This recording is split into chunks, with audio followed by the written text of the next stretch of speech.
Hey boys, Ashes is over, so we need to do a bit of a review. I tell you what, I am like, you're getting a lot of positive responses about your t-shirts, Diz. What have you got this time? Well, today, g'day Flem, g'day Pids. I've got Happy Gilmore. Let me just stand up there. Yeah. Oh yeah. Yeah. So really happy with this. I've got a couple of different Happy Gilmore ones. So We love Gilmore. We do love Happy Gilmore. So I've got a couple of good ones about my Kiss t-shirt, the rock and roll loved it, all over one, and now I've gone Motorhead, and we've got a bit of a story about Lemmy there. And although the comments about Pidge saying his t-shirt's a bit like his bowling, just a boring line and meat. But well, they must be effective then at least. But no, I've been that lucky that I just put a t-shirt on just to settle the noise down in my head. So I'll save it for you. I'll see what I can do. I'll see what All right, I can let's get into this review, boys. All right. No worries. Got him. Hey, legends. Welcome to the Fast Bowling Cartel podcast. Damien Fleming here. Of course, we've got the two legendary fast bowlers themselves, Jason Gillespie and Glenn McGrath. G'day, boys. Let's get this done here, boys. And obviously, we got through the Ashes series thanks to our sponsors as well. We've got a couple of Rippers, VB and Swyftx. We'll be going through our little specific sponsors for those segments for those sponsors a bit later on. But let's get into it. We've had a few days and a bit's come out since, hasn't it? It's fair to say the Harry Brook issue, which they just tried to put park to there, but that was always going to come out. Emphatic win by the Aussies in Sydney, and then we thought, is BazBall going to start to adapt after that? The comments from Brendan McCullum, the coach, afterwards wasn't leading down that track from his end, but now we're hearing England's going to have a full-on review. So that's going to be very interesting. But I'll go to you first, Diz. Just your thoughts. Let's complete the Sydney test first before we do the Ashes review. Yep. Look, I think, and g'day guys. I thought that the Sydney test, I really enjoyed the test match. Thought it was a great test to watch. It was certainly a great test match to commentate on. We saw some really good performances. I thought the way Steve Smith went about his work with the bat in hand, on the back of Travis Head playing so aggressively and getting his wonderful 100. I love the contrast with Steve Smith and how he went about it. He was a typical Steve Smith innings. He went up and down the gears. He attacked when he needed to attack. He absorbed some good bowling when the situation dictated it. I thought he was absolutely fantastic. And obviously Travis Head, he just played that. He was special as he was. And then from an England perspective, the two centuries that they got, I mean, obviously Joe Root, just a superstar, and young Jacob Bethel. There was no BazBall involved at all with the 300s that England scored in this test series. It was just good, common sense, situation awareness, test match batting. And I think England can take a lot out of how Joe Root, Jacob Bethel went about their work in that test match. Look, the Aussies won the match, won the series. I thought 4-1, exactly as Glenn McGrath predicted, was a fair reflection of the test series. Yeah, no, thanks for that, Diz. I agree with those words. The 4-1, probably not quite at the beginning, but sort of midway through, had to adapt. You can't just play one way. Correct. No, it was, you look at the start, it was a toss. Both teams wanted to win, and England, for the fourth time in 5 test matches, won the toss. So they probably did the right thing from their perspective. You had to go out there and sort of bowl. What'd they do? They batted, didn't they? Batted in those conditions. It looked like a very good cricket wicket. And Joe Root, a masterclass. He showed how to do it. Jacob Bethel, there's a lot spoken about him. He's all the commentators I worked with, they all wanted to see how he went about it because they haven't seen much of him. He's sort of come from, he hasn't done a huge amount at county level, but he comes in with a big rap. And, Brian Lara said that Jacob Bethel was better than him at the age of 11. Whether you can put a lot of faith in that, I'm not sure I don't remember big how I rap. was at 11, but anyway. Was he talking about his bowling? Because I faced Ryan once and he was awful. I don't know. But anyway. Big Courtney Walsh goes, hey, Mr. Fleming, you're going to have some fun now. Like, at Exactly. Trinidad, he could not bowl, Brian. Couldn't bowl hoop downhill. So, but, the way the Australians held in there, as you said, Steve Smith was brilliant. I thought he was very well supported, by Bo Webster towards the end there. I thought Webster had a very good test. And who knows, listening to Steve Smith, who would have thought playing in Sydney that the pitch dictated that they could not take a spinner into the game. So whether that was just stretching the imagination a little bit there or the truth, as it turned out, day 4 and especially day 5, I reckon we would have got a bit of purchase there, Diz. So a good win. I thought it was a fitting way to finish the Test series. There was a few little nerves on that last day, but the way the boys finished, 5 wickets, win by 5 wickets, that's still convincing. On day 5 as well, which was perfect for the McGrath Foundation and the way people got behind it.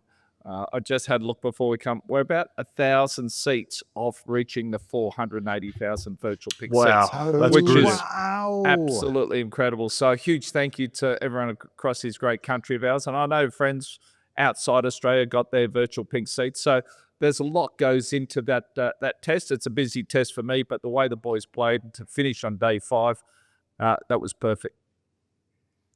That just sounds unbelievable. I mean, we're so proud of the work that you've done there, Pidge, and to see how many nurses can be employed with the millions that are donated through the test match there. And then, I was sort of quite happy that England didn't totally capitulate either. I thought they'd had the big surge of the win and then they're going to go home, and it didn't go that way early. But we actually had a really interesting test matches for a lot of reasons. And going backwards, what you touched on, Pidge, both teams not playing a frontline spinner. That was in the end, it was disgraceful. Australia got away with it because we won. But I've kept thinking, what would Todd Murphy be thinking when Will Jacks was turning it square on day 3? We could have found out a little bit about Todd With when Nathan's on there. And then there for young Bashir, 3 years in the making, he should have played in Adelaide and Sydney.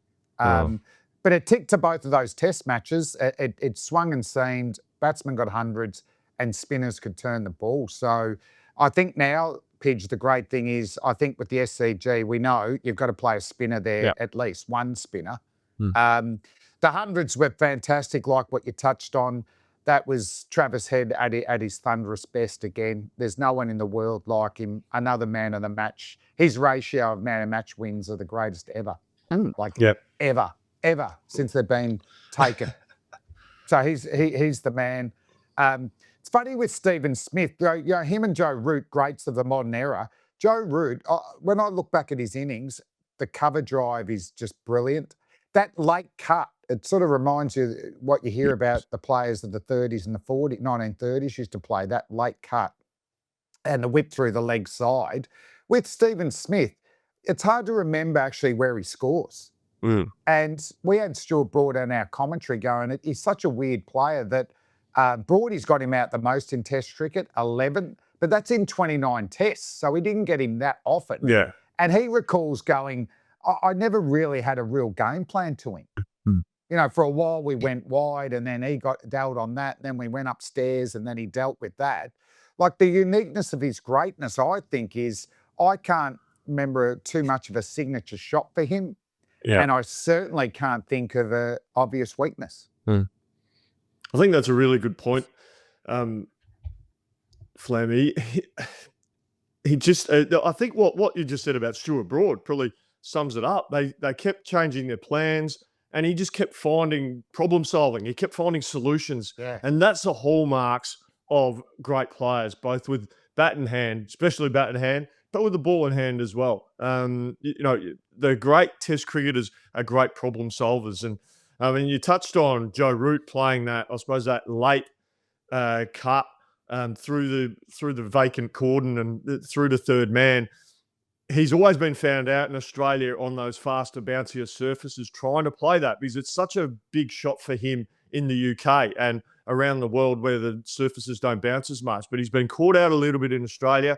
But again, he problem solved. He identified that this wasn't a surface that was carrying through, and that was a safe shot in Sydney. Again, the great players find ways. As for Steve Smith, yeah, absolutely. He'll just, as Broady touched on, he'll just keep finding solutions and finding ways to score. And all of a sudden, you look at the scoreboard and he's 30 or 40 runs. And you can't really remember how he got those runs. It reminds me a little bit, like Simon Kadich was a little bit like that. Yeah. Kato's a wonderful player, but you don't remember anything like flashy about him. He played a decent cut shot. He that big back and across movement, he'd work through the leg side. He could drive back down the ground. But you don't remember him getting to 20 thinking, well, actually, what shots did he actually play there?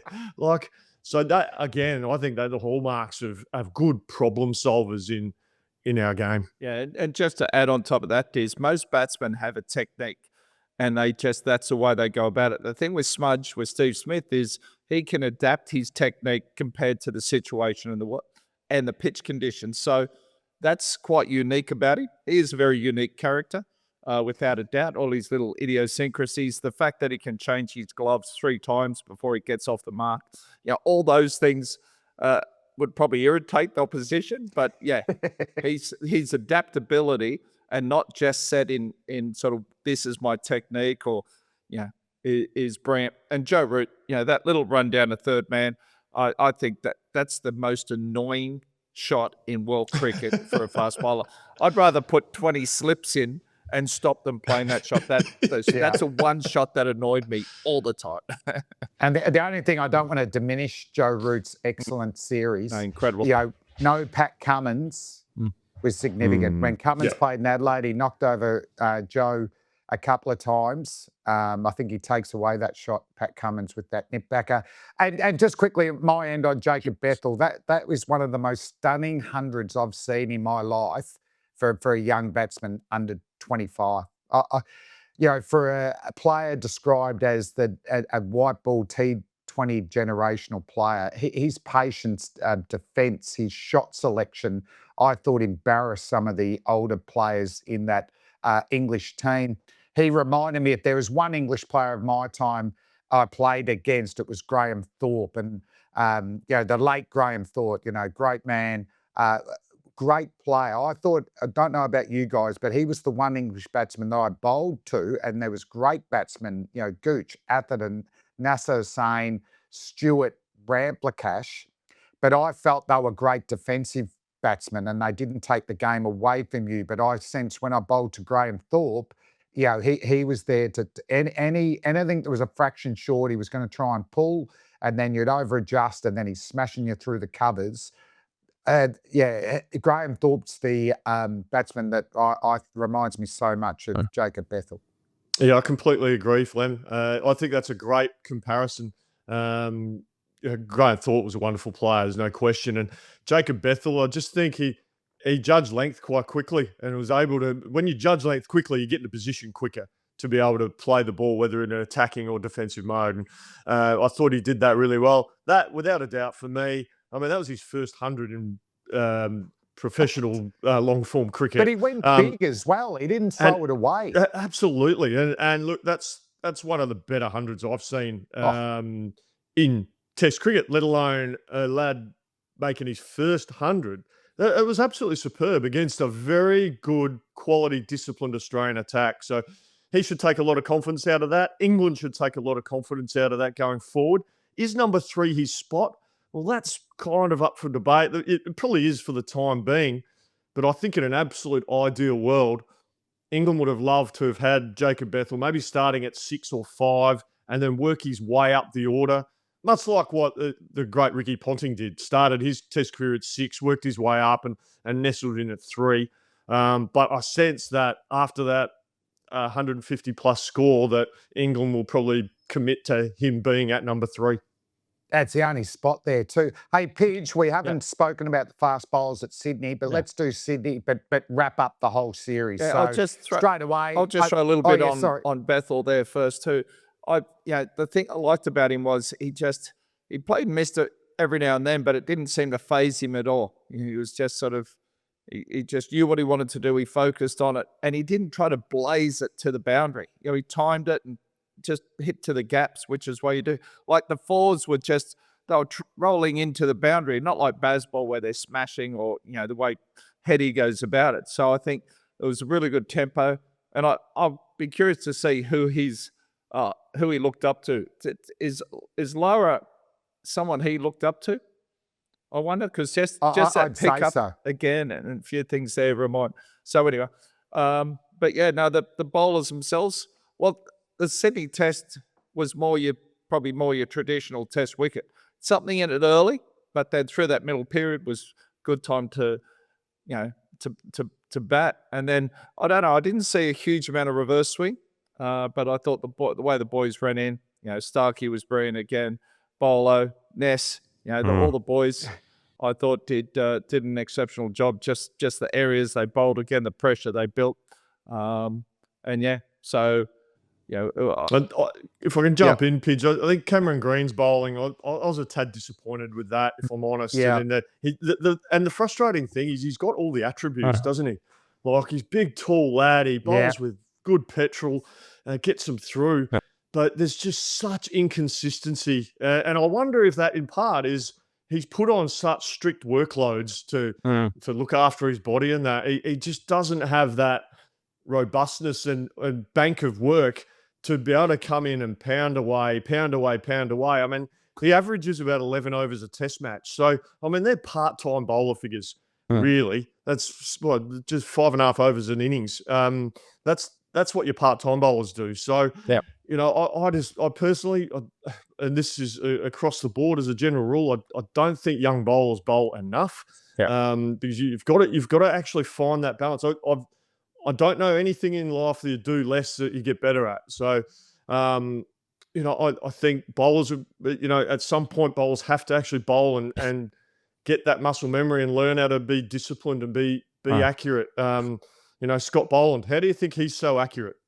It's because he bowls cricket balls and over and over and over again, and your body develops that robustness. And also, confidence comes from evidence. The evidence of you being able to run in and bowl and then back up the next day and back up the next day and be able to do it again and again, as a bowler, gives you a lot of confidence. So what I'm seeing, Cameron Green, and, you know, look, we can debate the Cameron Green v. Bo Webster. I personally am not convinced they should be in the same side. I think it's one or the other. And that's just my personal opinion. Yes, they played in this Test match in Sydney, and Australia won the Test, so the selectors will get a high five for that, and that's fine. But I think the situation of the game, the situation of the series, as you alluded to, Flem, was screaming out for a spinner as much as anything to have a look at how Todd Murphy went, because the amount of overs that Cameron Green bowled and the effectiveness he had with the ball, he wasn't really required. Bo Webster could do that job. And then we touch on Bo's batting. Bo got 71 not out. Cameron Green, yes, I know he got a 20 red inker second innings, but first innings, he threw away a wonderful opportunity to really potentially put to bed some of the question marks about his spot in that side. Yeah, so just going on that, I think I agree with you. The workload is ridiculous these days. He's had that operation, what was it, 18 months or more ago, and just the way they sort of put him in cotton wool, getting him through, which is ridiculous. You know, the more you bowl, the better you feel. And secondly, you can't take wickets if you're not bowling. And then when he did bowl, they were getting him to bowl the short stuff. So I just think they've got to protect him in the nets. And then when you game, you go out and have to bowl short stuff. So there's a few things. Yeah, he just needs overs under the belt. Yeah, it's interesting just being on the BBL circuit, talking to coaching staff. You know, they're actually enjoying the overseas bowlers, faster bowlers, or the non-contracted fast bowlers, because they're bowling a lot more at training.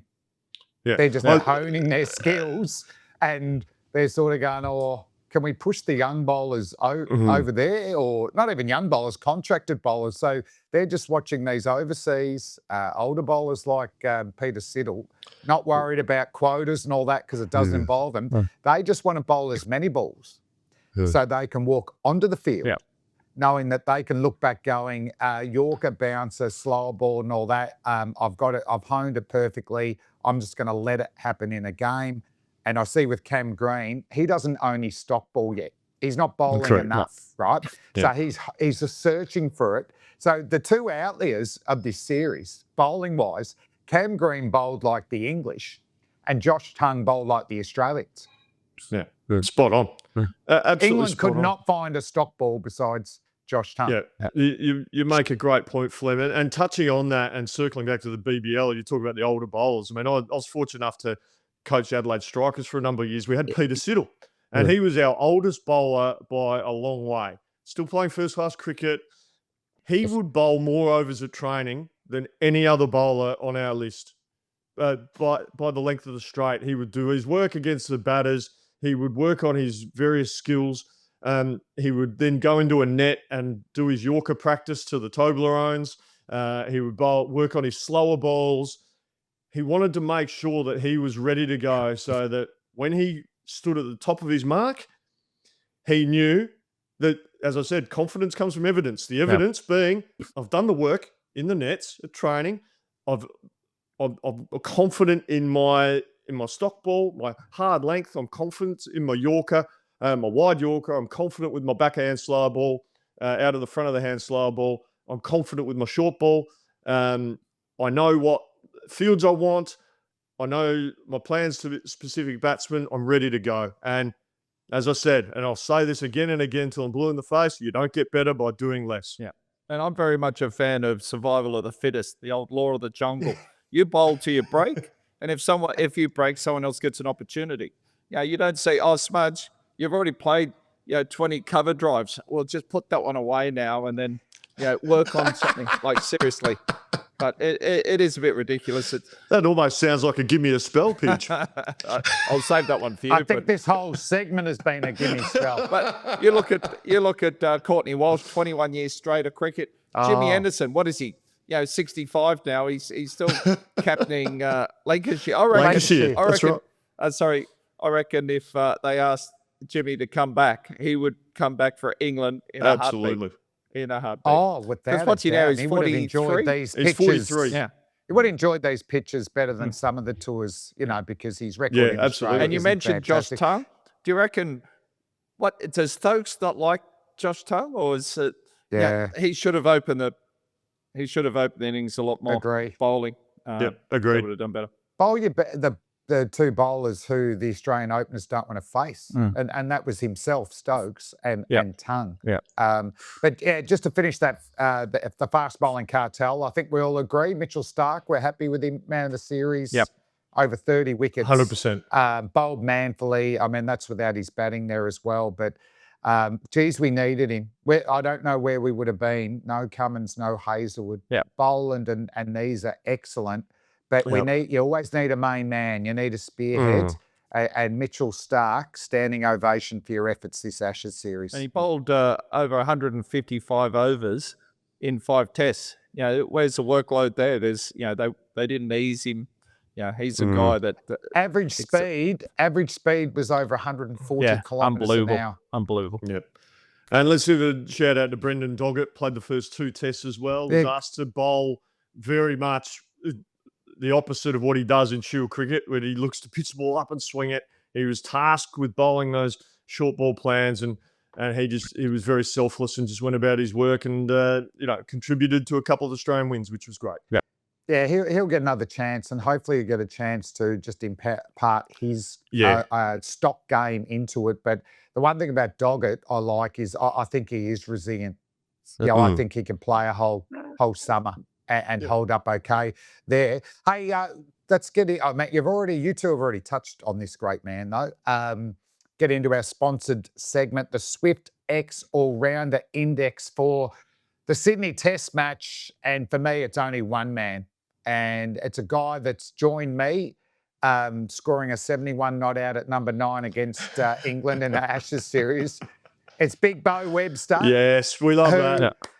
Who he just, like his debut 12 months ago, he looks like he's played 50 test matches. He sort of knows his game, doesn't he, batting? I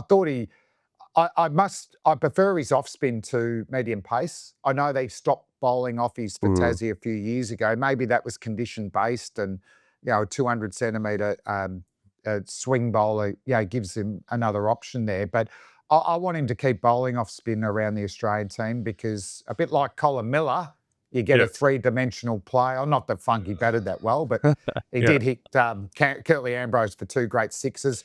And then obviously the all-rounder side, those 3 off-spinning wickets for Big Bo were excellent. And one of them, what I loved, caught Cameron Green, bowled Bo Webster. Surely that is the tallest dismissal in the history of Test match cricket.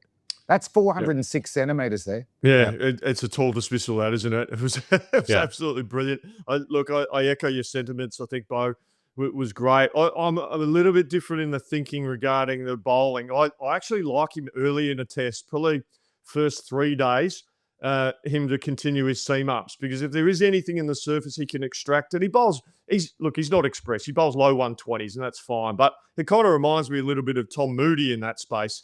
Being able to just run in and hit the rope. He's quite accurate. He can hit the shoebox on a length. And then as they start seeing a surface, a more traditional surface deteriorate, then you say, Big Bo, you need to pivot here. We need some of these out of you.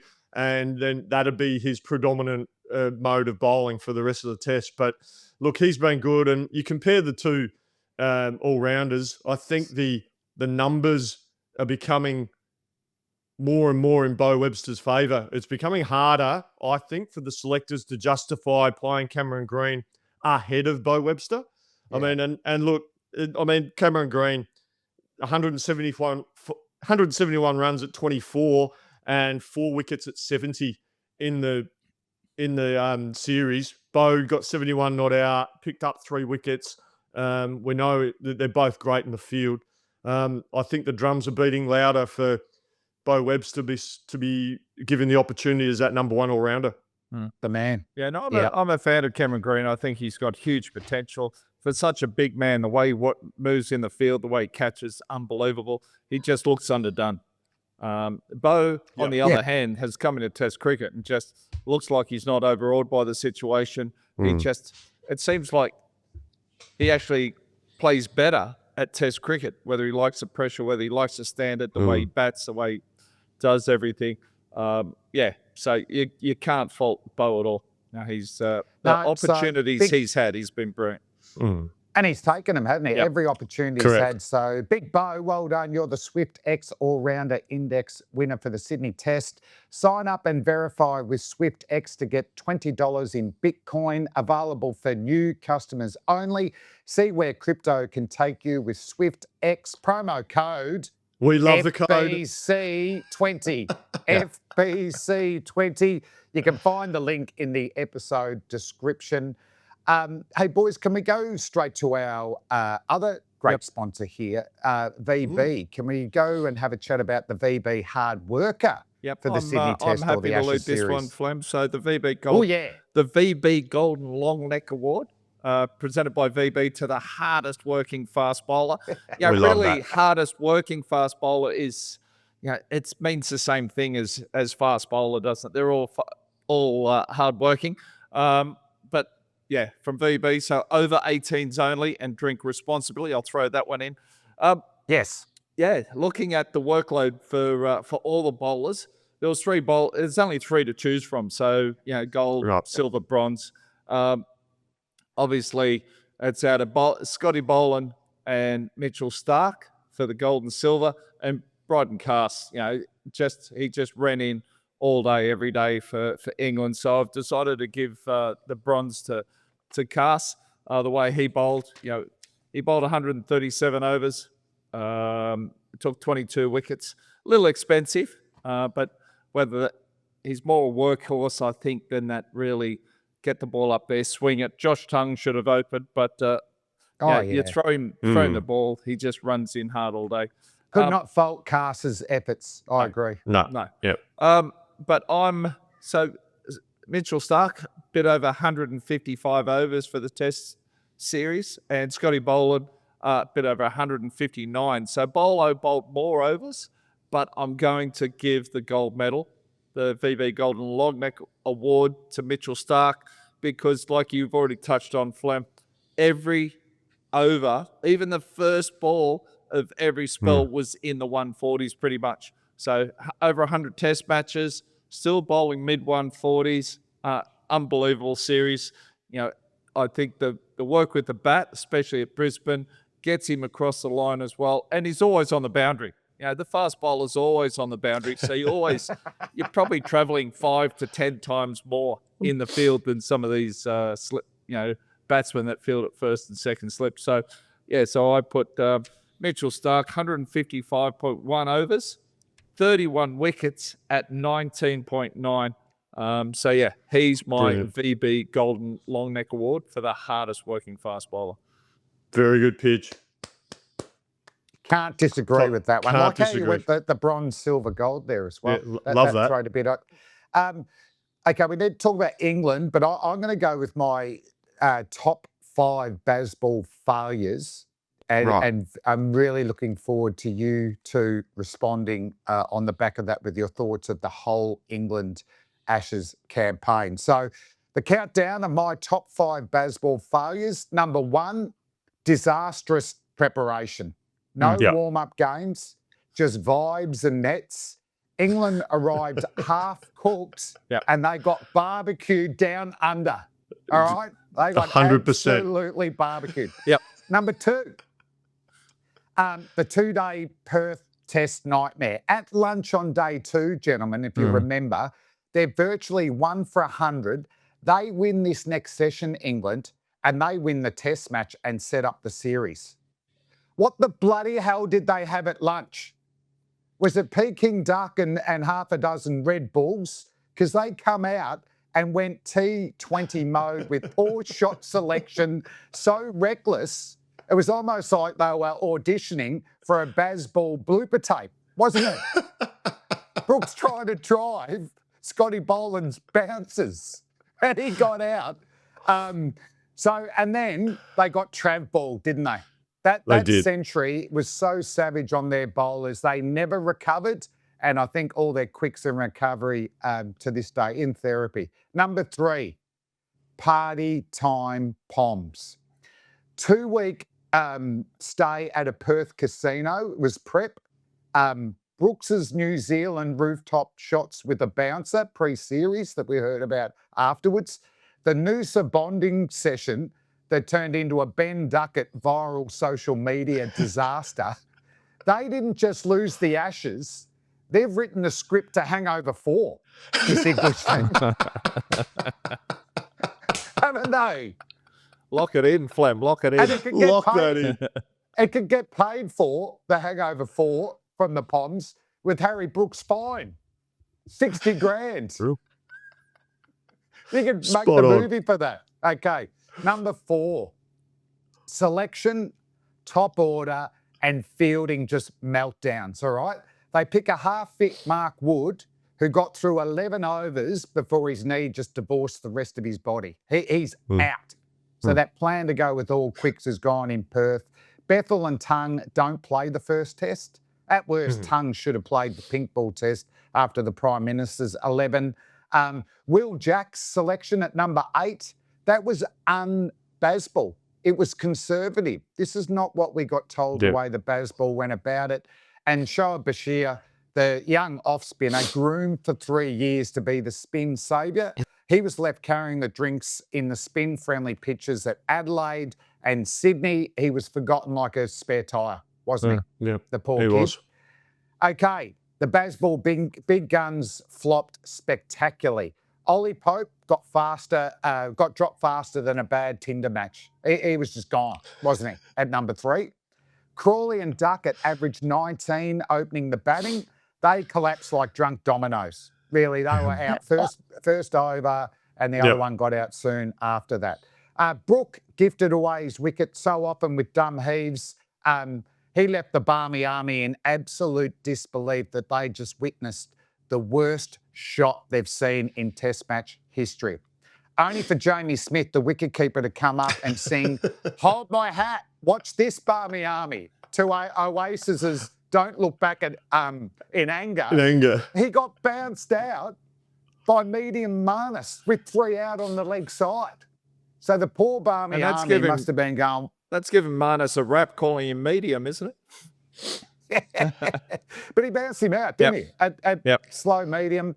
Okay, fielding, they dropped 17 catches, you know, and their ground fielding was just so malaise, wasn't it? Ben Duckett, their opening batsman, he fielded as if the ball was electrified, and if he caught the ball, he'd actually get an electric shock, didn't he? He was immune to the actual cricket ball.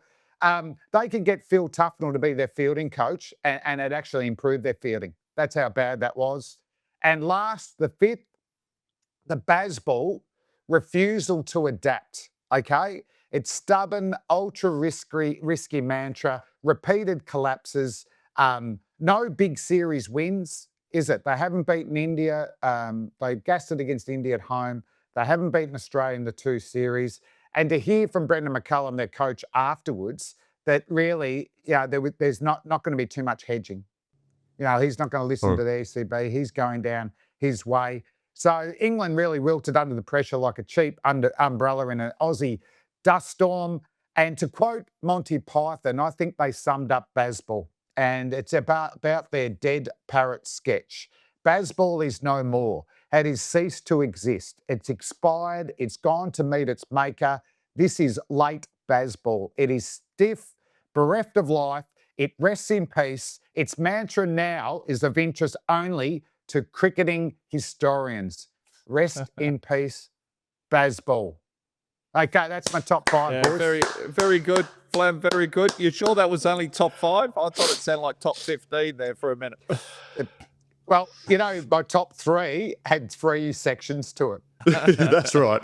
Your fourth one had about 12 sections to it, didn't it? But no, very good. I'm sorry to go. It was a little bit of give me a spell there, but I had was thought fantastic. I was flying home from Adelaide today, so I'll put that together. But brilliant. fire away, boys. Your thoughts on the English and BazBall campaign?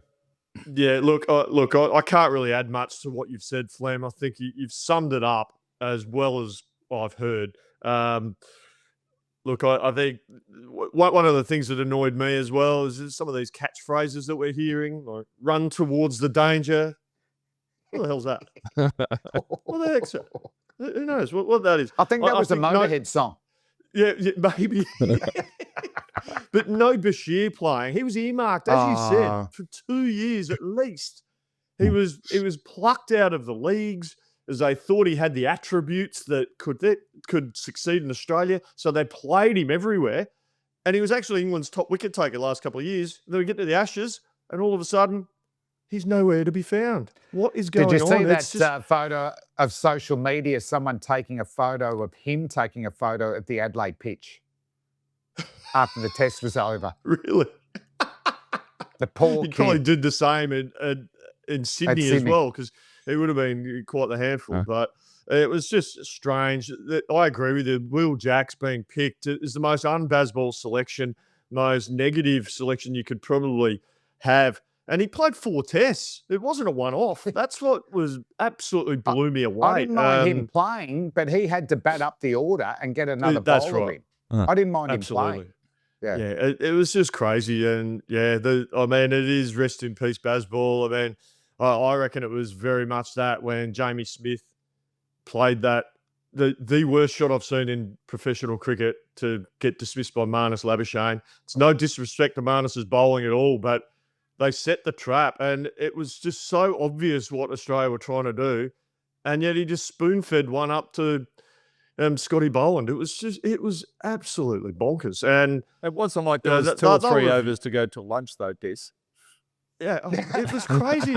and it wasn't long till the new ball was available as well. Oh, that's it the was one. Exactly. Just crazy cricket. Like, I just couldn't believe it. And that's me. If there's no accountability, how do you improve? Yeah. That's exactly right. This is why we're all so confused by these themes and these mantras and the vibes that they're saying. And it's okay for older players, just back your game. But for younger players, if you don't know your game, where are you? You're nowhere. Yeah, exactly right. I mean, Nasser Hussain did an unbelievable interview. I don't know if you guys had the opportunity to see it. He interviewed Baz, and look, I thought by and large Baz answered questions honestly and openly and stuff like that. But when Nasser asked him a specific question and he says he takes offence to it, it's almost he's putting the guard up to say, I'm not changing my ways. I don't have a problem having conviction in what you believe and that, but it just sounds to me like he is not open to change one iota. And it's going to be really interesting to see what comes out of this review that the ECB are going to be putting together, because there's a bit to unpack there, to be honest, for everything that you've alluded to, Flem. There's going to be a lot to unpack from the ECB, and a lot of questions are being asked, and going to be fascinating to see what will come of that. And I think, within that, I do feel like they've found some players. I mean, they already knew about Tongue, but why didn't he play the first test? But Bethrel, correct. The Australians didn't really find out about any players in a positive way. So, Australia's got some questions going forward, which we'll talk about in episodes going up there. Ben Stokes' efforts, body-wise, it was quite telling, wasn't it? Him getting injured in that last innings, just bowling all those tough overs with the old ball. Very unselfish, Ben Stokes. But how's the dynamic going with the leadership there? Yeah, that'll be really interesting to see going forward. I mean, with that dynamic, absolutely. I mean, look, we praise effort, and as we should, rightly so, with bowlers, with everyone, but at the same time, it is a test match, and effort is expected. And you shouldn't, effort and attitude are things you shouldn't even have to bring up. Yeah. That should be an absolute bare minimum given. Am I right? Can I just back that up? Jimmy Anderson was interviewed, and he's quoted, if you're not willing to run in all day for your team, don't bother. You're in the wrong sport. Oh, there you go. Yeah. Exactly right. Spot on. Exactly. And so a lot... what I'll just throw into the top 5 failures, I know you did a forensic deep dive there, Flem. I sort of look more from an overall sort of holistic perspective. And BazBall works in really flat conditions, flat wickets, and best in fourth innings. We saw it in Melbourne. That's where it can come into its own. So, but I agree. There's got to be accountability to yourself, to your teammates, to your fans as well. Traveled halfway around the world just to get, and the amount they saved just to get here, and get here for Perth and Melbourne, and you can't even come to day 3. So I looked at it from a different perspective. My top 3 failures was Perth, which you've gone through, Flem. I think they targeted Scotty Boland in England. I thought he would have been very effective in the UK, but unfortunately didn't. So they just assumed it was going to be the same, and that was their undoing there. Wrong. Number 2 was the Gabatoir. BazBall obviously does not understand day-night Test cricket at all. Being up in the commentary box in the last session of day 1 when Archer was batting, as well, they go, these are vital runs. These are vital runs for the last 40 minutes. And I said, no, they should be bowling with the new ball under wickets. If you pick up 3 or 4 quick wickets, I tell you, that's a lot more valuable than, another 60 runs. So tactics in day-night cricket, but tactics really over the whole series. So that was my second one. Third one, I'm going back to the final test against India at home. There's a game they should have won. Cruising, Root and Brook, both hundreds. They're 3 for 300, chasing 360, and they get bowled out and lose by a handful of runs. That it was an incredible last day. It was like every ball was a highlights package, and you got to give it to India, to Mohammad Shiraz, to Prasidh Krishna, the way they bowled at the end. But that was a massive loss. That 2-all for that series, and then leading into the Ashes. Pretty poor preparation from that perspective, or confidence going in. Fourth was their loss to Pakistan, 2-1. if BazBall's going to dominate, you should dominate against. I think the loss to Pakistan was probably not so much the play, it was more the coaching staff from the Pakistani side of things, by what I've been told. Isn't that correct, Diz? That might be correct. I mean, so to paint a very quick picture, we got absolutely belted. I was coach of Pakistan at the time. We got belted in the first test match. Yeah. We ended up playing the second test on the same surface. I It know. deteriorated, and we've just pivoted and just gone, you know what? Okay, these BazBalls, they're coming out swinging. Let's see if they'll come out swinging when the ball's spinning. And they kept coming out swinging. The ball kept spinning, and they succumbed. And then we took that same philosophy into the third test match. And I think the second and third test, I think we bowled a combined about 3 overs of seam. We just bowled spin. And they did not adjust or adapt their game. They just kept trying to slog. And then in the field as well, we noticed from a batting perspective, Pakistan, that Ben Stokes would just keep everyone on the boundary because he just assumed that Pakistan would play the same way that they do. Oh, we'll put 5 blokes on the fence and we'll just they'll keep swinging and we'll get a catch. And I remember Saud Shakil, he got 100 and he got 70 singles because he just kept dropping it into the gap and running. And Ben Stokes did not change the field. It was quite bizarre. And we're just sitting there just watching, well, we're getting ahead and ahead and ahead of the game. And that there was just no change in tactic. Tactically, we outplayed them massively.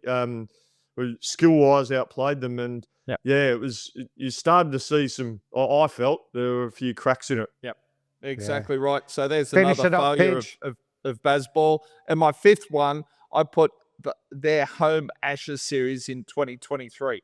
Soon as I saw it and the way they went about it, I'm not surprised they're in this situation here. I said from the start, you've got to have accountability. You've got to go out there and actually enjoy the pressure, absorb it, not pretend it's not there. No negativity, all this rubbish. So I think the blueprint was there in 2023 for what happened here in this Ashes. 4-1. You could have nearly put money on it back in 2023 because, I'm not surprised by anything that happened.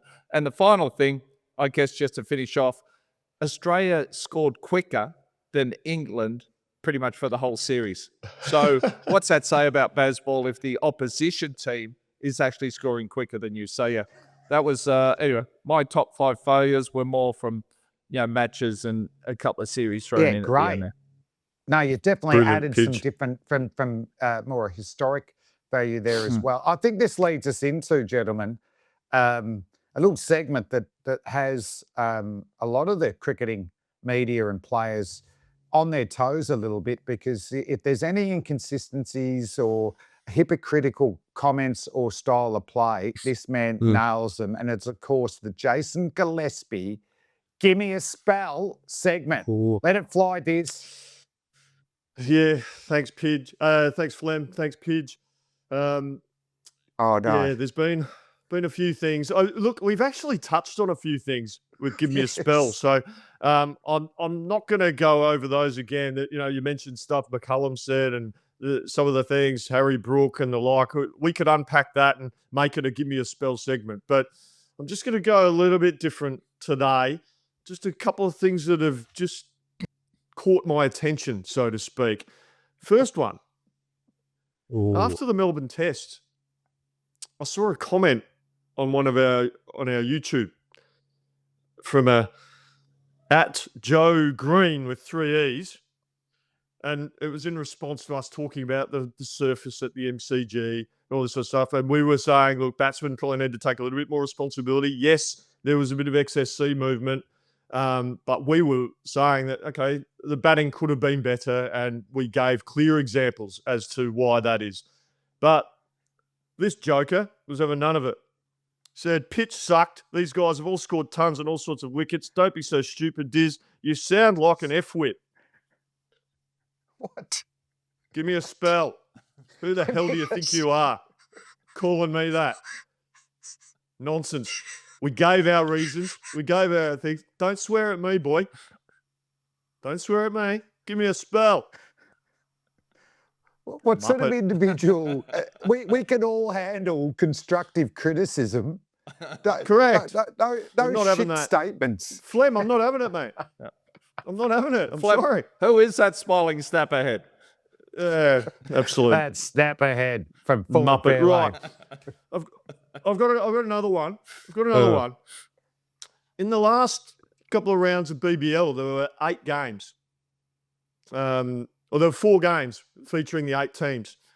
And this is a bit of South Australian bias. There was only one South Australian-born player out of 88 players playing that round of BBL, and that was the Pontiff, Lloyd Pope. Wow. So, yeah, bit upset. Give me a spell. I'm not happy. One South Australian in the whole competition round of BBL. I'm not having it.